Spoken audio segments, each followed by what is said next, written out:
शुक्र प्रदोष व्रत में संपूर्ण फल पाने के लिए सुने यह व्रत कथा।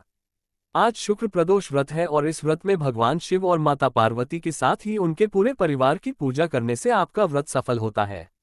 यह व्रत संतान प्राप्ति के लिए बहुत उपयोगी माना जाता है। प्रदोष व्रत शुक्रवार को पड़ता है तो ये शुक्र प्रदोष कहलाता है। शुक्रवार के शुभ योग में प्रदोष का व्रत करने से आपको भगवान शिव के साथ मां लक्ष्मी भी प्रसन्न होती है। आइए जानते हैं शुक्र प्रदोष की कथा।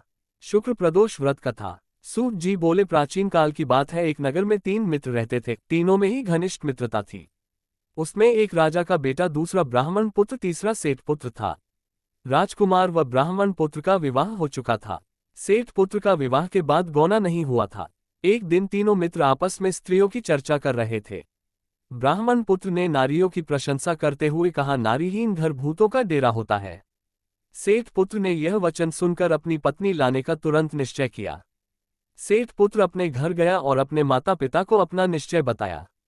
उन्होंने बेटे से कहा कि शुक्र देवता डूबे हुए हैं।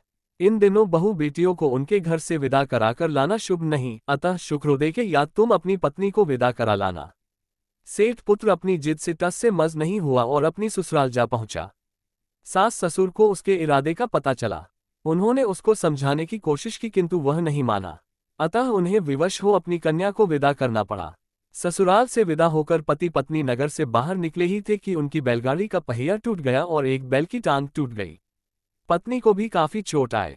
सेठ पुत्र ने आगे चलने का प्रयत्न जारी रखा, तभी डाकुओं से भेंट हो गई और वे धन धान्य लूटकर ले गए। सेठ का पुत्र पत्नी सहित रोता पीटता अपने घर पहुंचा। जाते ही उसे सांप ने डस लिया। उसके पिता ने वैद्यों को बुलाया। उन्होंने देखने के बाद घोषणा की कि आपका पुत्र 3 दिन में मर जाएगा। उसी समय इस घटना का पता ब्राह्मण पुत्र को लगा। उसने सेठ से कहा कि आप आने लड़के को पत्नी सहित बहू के घर वापस भेज दो। ये सारी बाधाएं इस कारण से आई हैं कि आपका पुत्र शुक्रास्त में पत्नी को विदा कर लाया है। यदि यह वहां पहुंच जाएगा तो बच जाएगा। सेठ को ब्राह्मण पुत्र की बात जंच गई और अपनी पुत्र वधू और पत्र को वापस लौटा दिया। वहां पहुंचते ही सेठ पुत्र की हालत ठीक होनी आरंभ हो गई। तत्पश्चात उन्होंने शेष जीवन उन्होंने साथ में सुखपूर्वक बिताया और मृत्यु के बाद स्वर्ग लोक को गए। अगर आपको ये वीडियो पसंद आया हो तो वीडियो को लाइक और कमेंट में जय श्री महाकाल जरूर लिखें और ऐसे ही दिलचस्प वीडियो देखने के लिए हमारा चैनल सब्सक्राइब करें।